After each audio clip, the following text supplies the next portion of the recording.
In this video we are going to look at how we can differentiate and integrate vectors and how we can use these ideas in dealing with some problems that we come across in mechanics. Now, in your earlier work about differentiation, you should have met the fact that if we've got a function f of t, then the derivative at the point where t equals a is written as f dash a, where f dash a is the limit as h tends to 0 of f of a plus h minus f of a divided by h. And that this is the same thing as the limit as h tends to 0 of 1 over h times by f of a plus h, take away f of a. Now, let's suppose that we have a vector function of t, and that the x component of this vector function is p of t, the y component of this vector function is q of t, and the z component of this vector function of t is r of t. So, for example, we might have v of t is the vector 6t squared e to the 3t 5 sine 2t. Now, we're going to define the derivative of v of t at the point where t equals a by imitating the definition of the derivative of the function f that we've got at the top of the page. So we're going to say that v dash a is the limit as h tends to 0 of 1 over h times v of a plus h minus v of a. And that can be written as the limit as h tends to 0 of the vector of 1 over h times by, first of all, the vector p of a plus h, q of a plus h, r of a plus h, which is the vector v of a plus h. Then take away the vector v of a, which is p of a, q of a, r of a. Now we know how to subtract vectors. We simply subtract the vectors by subtracting the x-coordinate of the second vector from the x-coordinate of the first vector, and similarly for the y-coordinates, and similarly for the z-coordinates. So we can certainly say that this is the same thing as the limit as h tends to 0 of 1 over h times by the vector p of a plus h minus p of a for the x-coordinate, q of a plus h minus q of a for the y-coordinate, r of a plus h minus r of a for the z-coordinate. In other words, we have the limit as h tends to 0 of the vector consisting of p of a plus h minus p of a divided by h, for the y-coordinate q of a plus h minus q of a divided by h, and for the z-coordinate r of a plus h minus r of a divided by h. Now the limit as h tends to 0 of p of a plus h minus p of a divided by h is p dash a. It's the derivative of p at a. Similarly, the limit as h tends to 0 of q of a plus h minus q of a over h is the derivative of q at a. And the limit as h tends to 0 of r of a plus h minus r of a divided by h is the derivative of r at a. So, what we are saying is that to differentiate a vector with respect to time, then all we need to do is we differentiate the x component, then we differentiate the y component, and then we differentiate the z component. so we can differentiate component by component. So, if I've got P is given by 3 cos 2t, 2e to the minus 5t, 4t minus t squared, then we have to find the vector dp by dt, and we can do that easily by just differentiating term by term. So, the derivative of 3 cos 2t is minus 6 sine 2t. The derivative of 2e to the minus 5t is minus 10 e to the minus 5t. And the derivative of 4t minus t squared is 4 minus 2t. So we've seen that we are going to differentiate a vector component by component. And we're going to do exactly the same thing if we're going to integrate a vector. We just do each component of the vector separately. So in example 2, we are told that the derivative of the vector q is 6t minus 12t squared, 12 sine 4t. And we're told that the vector q, when t equals 0, is the vector 5 minus 2. Now if we know the derivative and we want to find the original function, then we have to integrate. We know the derivative of q, we want to find what the vector q actually is, we have to integrate. So we can say that q is going to be the integral of 6t minus 12t squared, 12 sine 4t. And we're just going to do the integration term by term. The integral of 6t minus 12t squared is going to be 3t squared minus 4t cubed plus a constant. And it's really important to remember the constant when we're doing this integration. So we've got the integral of 6t minus 12t squared is 3t squared minus 4t cubed plus my constant c1. The integral of 12 sine 4t is minus 3 cos 4t plus a constant, so that's going to be minus 3 cos 4t plus my constant, which I'm going to call c2. We need to find out what the values of c1 and c2 are, and that's where the initial value of q, the value of q when t equals 0 will come in. We know that when t equals 0, q is the vector 5 minus 2. So that tells me, if I use the fact that I know that qt is 3t squared minus 4t cubed plus c1, minus 3 cos 4t plus c2, and insert t equals 0 into that, I know that when t equals 0, q of 0 must be the vector c1 minus 3 plus c2. So I must have 5 is the same thing as c1, and c2 must be 1. So putting all of this together, I've got the vector qt must be 3t squared minus 4t cubed plus 5 for the x component, and minus 3 cos 4t plus 1 for the y component.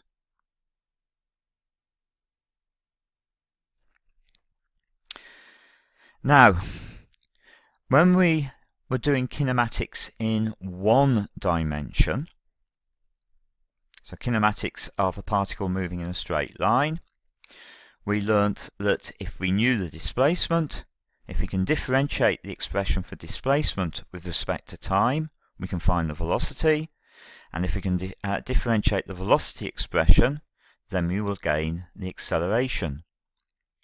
And going in the reverse direction, if we know the acceleration, by integrating we can find the velocity, And if we know the velocity at any time, then by integrating that expression, then we can find the displacement. And this basic relationship is the key to describing the kinematics of motion in 2 or 3 dimensions. So let's have a look at an example of using this. We have a particle P of mass 0.3 kilograms, moves in the xy plane in such a way that at time t its displacement is r, where r equals 5 cos 3t and 3 sin 2t. And we have to find the velocity and acceleration of the particle at the time when t is pi seconds. So we know that velocity is the rate of change of the displacement. It's dr by dt. We can find that easily. The derivative of 5 cos 3t is minus 15 sin 3t.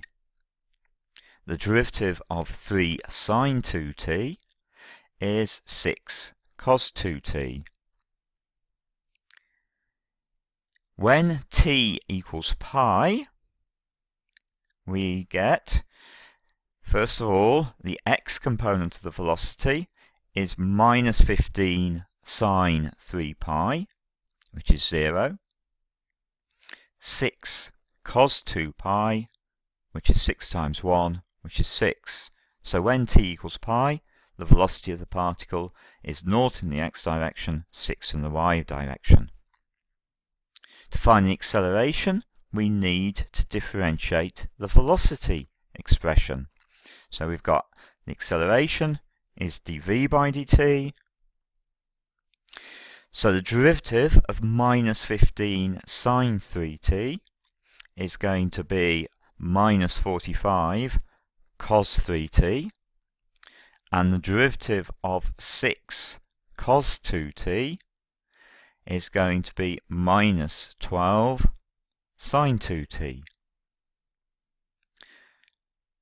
When t equals pi, we've got the acceleration has an x component of minus 45 cos 3 pi. Cos 3 pi is minus 1, so that's minus 45 times minus 1, which is 45. And the y component is going to be minus 12 sin 2 pi, which is just 0. Now for our next example, we've got the velocity of the particle is given at time t. And it's given in terms of the vectors I and j. Remember, I is the vector 1 in the x direction, 0 in the y direction, and 0 in the z direction as well if we were dealing with 3-dimensional vectors. And j is the vector 0 in the x direction, 1 in the y direction, and if we're dealing with 3-dimensional vectors, also 0 in the z direction. So we're told that the velocity is in the xy plane, and it's given by 3t squared minus 6t times the vector 1, 0, plus 5t plus 4 times the vector j. Now this straight away means that I can write v in our column vector form as 3t squared minus 6t, 5t plus 4. And we're going to answer the whole question using the column vector form in preference to the ij form. So the first thing we've got to do is just determine the velocity of the particle when t equals 3. Well, when t equals 3, we've got v is 3 times 3 squared, take away 6 times 3, so that's 27, take away 18, which is 9 in the x direction, and we've got 5 times 3 plus 4, which is 19 in the y direction. So the velocity when t equals 3 is the vector 9, 19. If we want to find the acceleration when t equals 3, we need to remember that the acceleration is the rate of change of velocity, so acceleration is dv by dt. Derivative of 3t squared minus 6t is 6t minus 6. And the derivative of 5t plus 4 is just 5. So, when t equals 3, we've got the acceleration is going to be 12 in the x direction and 5 in the y direction. So when t equals 3, a is the vector 12, 5. For part C, we've got to find the position of the particle at time t. What we're going to do to begin with is we're going to find the displacement r of the particle at time t away from the origin. So that's the displacement from the origin. So if we've got r as the displacement from the origin, then the rate of change of the displacement is the velocity. So to move from r to the velocity, we would have to differentiate. We know what the velocity is, so to move from the velocity back to the displacement, we must integrate. So, we have the velocity is 3t squared minus 6t, 5t plus 4. The integral of 3t squared minus 6t is t cubed minus 3t squared plus a constant. The integral of 5t plus 4 is 2.5t squared plus 4t plus a constant.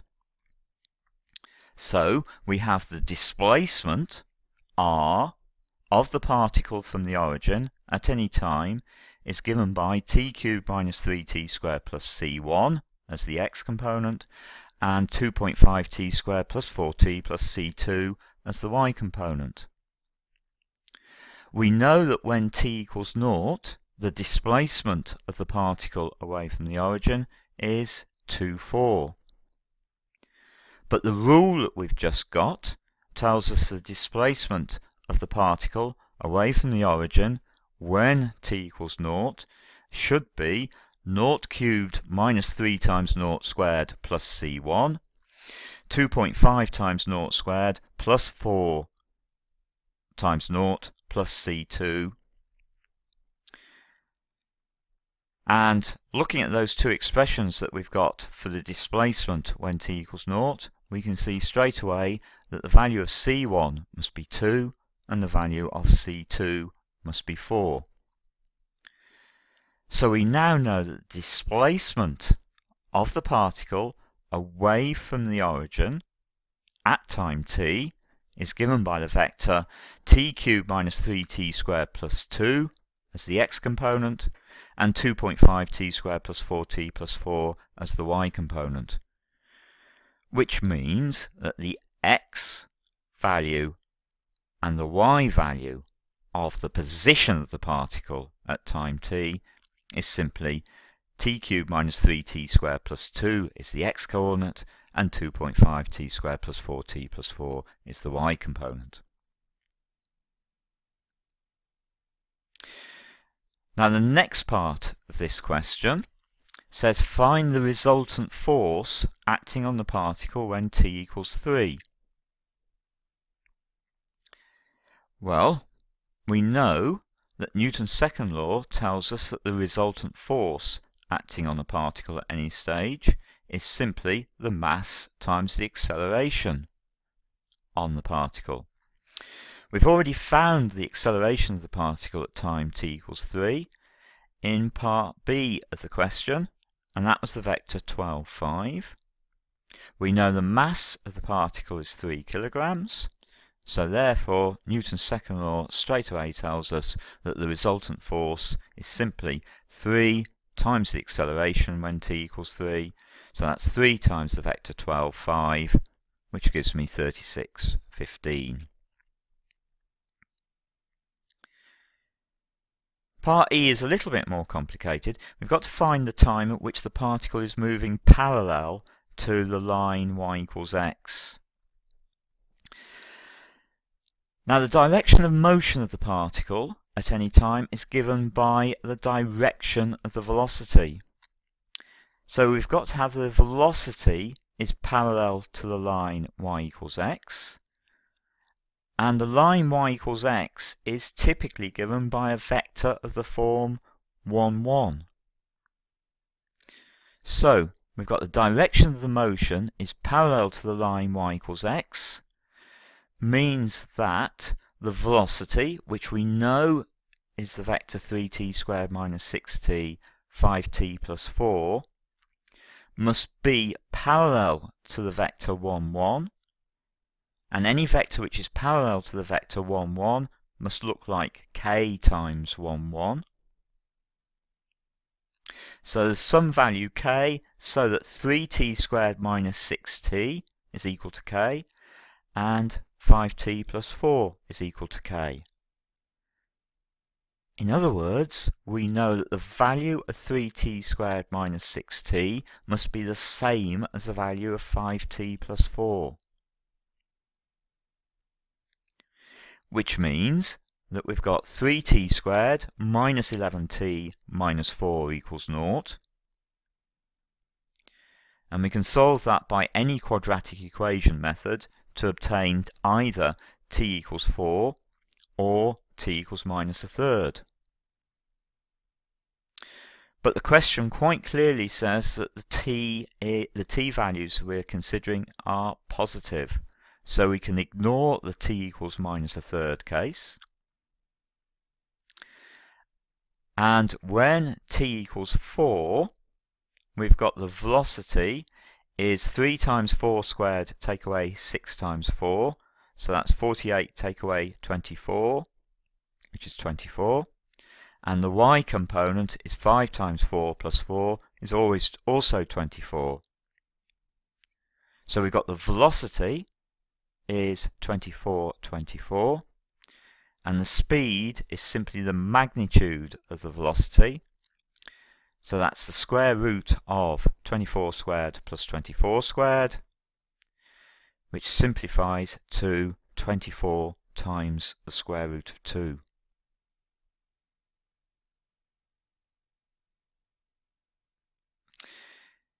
Now at this stage, I'd like you to pause the video and just have a go at these two questions.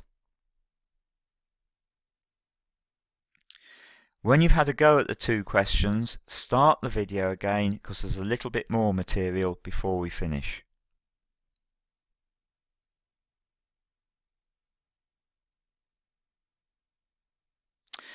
Okay then.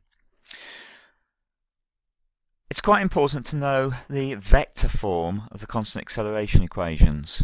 Now you may already have used these in the course of your work in the Maths Unit 4 when you were looking at projectiles.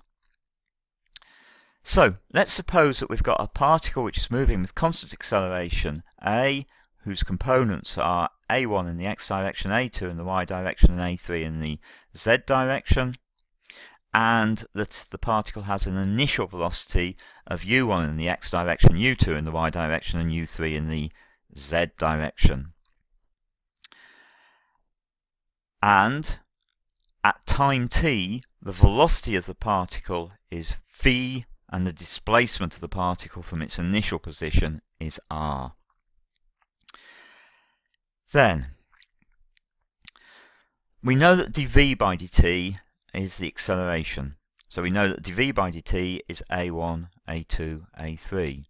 To find an expression for v, we need to integrate the acceleration.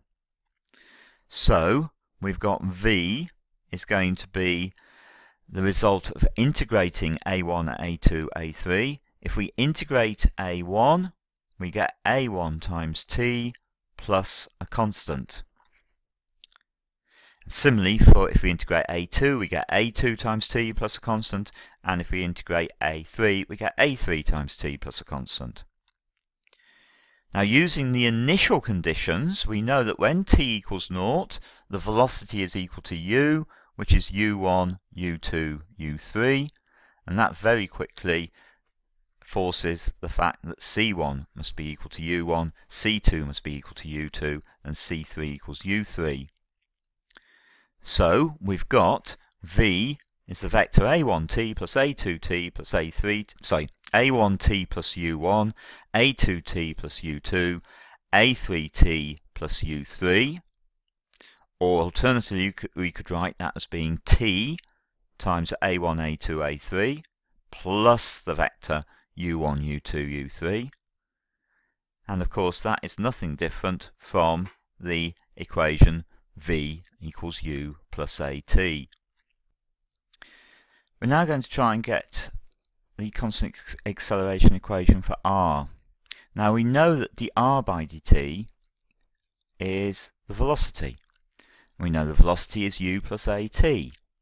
So we've got dr by dt is equal to u1 plus a1 times t, u2 plus a2t, u3 plus a3t.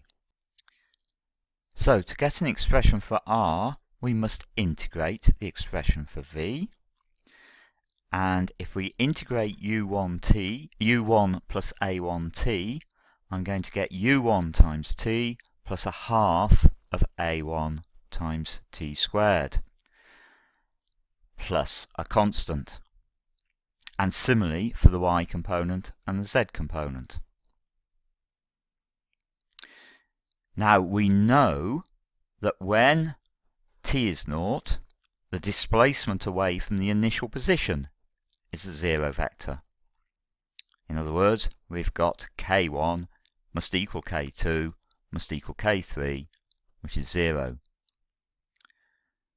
And that means that we've got r is the vector whose x component is u1t plus a half a1t squared, y component is u2t plus a half a2t squared, and whose z coordinate is u3t plus a half a3t squared, which can be written as r equals u1, u2, u3 times t, that's just the vector u times t, plus a half t squared times by the vector a1, a2, a3. In other words, we've got r equals ut plus a half at squared as a vector equation. So we've got those two vector equations, and the other three constant acceleration equations are results of these, are consequences of these two equations. So if we take equation 1 and equation 2, we can say first of all that the vector u is the same thing as vector v minus at. In other words, we've got the displacement r is v minus at times by t plus a half at squared. Multiply that out, that gives me r equals vt minus at squared plus a half at squared. In other words, I've got r equals vt minus a half at squared. If I now take equation 2 and equation 3 and add them, I get 2r is equal to ut plus vt. In other words, 2r is t lots of u plus v, which means that r is just going to be a half of t times u plus v, or if you like, a half of u plus v times by t. Now for our final equation, we're going to have to be a little bit more subtle. We're going to use equation 1 and equation 4. From equation 1, we know that we can write a as being 1 over t times by v minus u. From equation 4, we know that r is the same thing as a half of u plus v. So I've got a dot r is 1 over t v minus u dot a half u plus v times t, where the dot here is the scalar product of the vectors. Now the t's on the right hand side clearly cancel each other out. And if we multiply each side by 2, we end up with 2 times the scalar product of a with r is equal to the scalar product of v minus u with u plus v.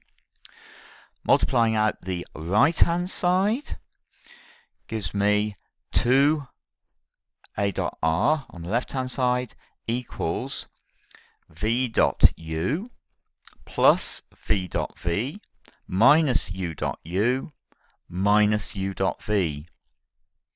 The U dot V terms cancel each other out, so what we end up with is 2A dot R equals V dot V minus U dot U. Now, V dot V is the magnitude of the vector V times by the magnitude of the vector V times by the cosine of the angle between the vector V and the vector V. Well, the angle between the two vectors is 0. The cosine of 0 is 1. So what we've got is V dot V is the magnitude of V times by the magnitude of V. Well, the magnitude of the velocity we call the speed. So the magnitude of V times the magnitude of V is simply V squared, where V is now the speed. So it's not a vector, it's the magnitude of the vector. And similarly, U dot U is the initial speed squared. So we've got 2A dot R is equal to the final speed squared minus the initial speed squared. In other words, we've got the final speed squared is equal to the initial speed squared plus 2 times the scalar product of A, the acceleration, with the displacement.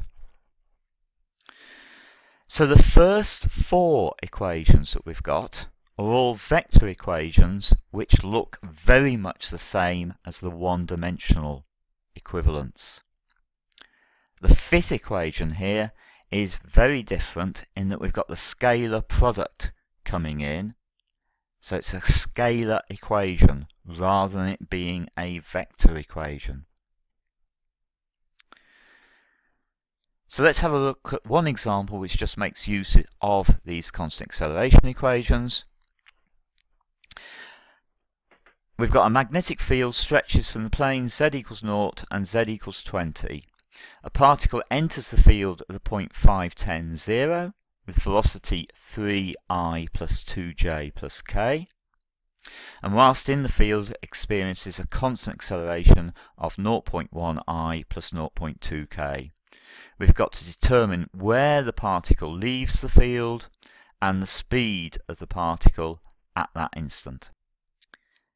So, let's suppose that at time t, the particle is at a point x, y, z, and that r denotes the displacement at time t from the initial position, which is 5, 10, 0.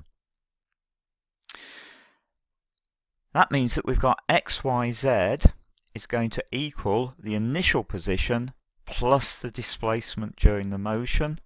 So we've got x, y, z is equal to 5, 10, 0 plus the displacement during the motion. Now we can use r equals ut plus a half at squared to get the displacement during the motion. So we've now got x, y, z is equal to 5, 10, 0 plus the initial velocity, which is 3, 2, 1 times t, plus a half times the acceleration, which is 0.1, 0, 0.2 times t squared. Now we know the particle leaves the field when the z coordinate is equal to 20. So in other words, we've got the particle leaves the field when 20 is equal to 1 times t plus a half times 0.2 times t squared.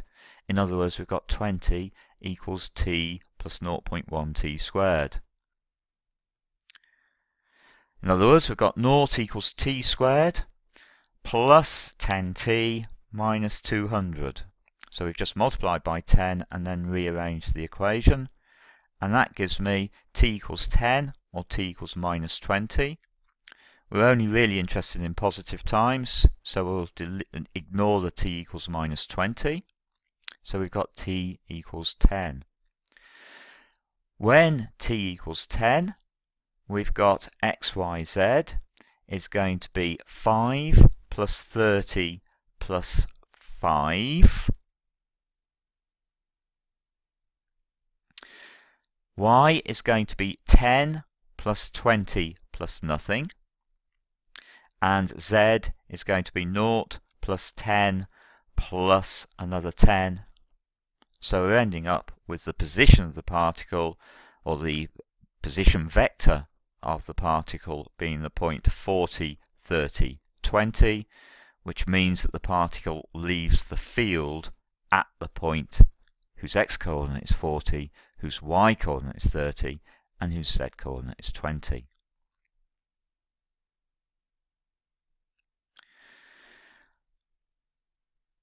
Now we've also got to find the speed of the particle at that instant. And there's two possible ways that we can do this, and we'll have a look at both of these two methods. We know the particle leaves the field when t equals 10, so if we use the equation v equals u plus at, then we've got v is 321 plus 10 times 0.10, 0.2.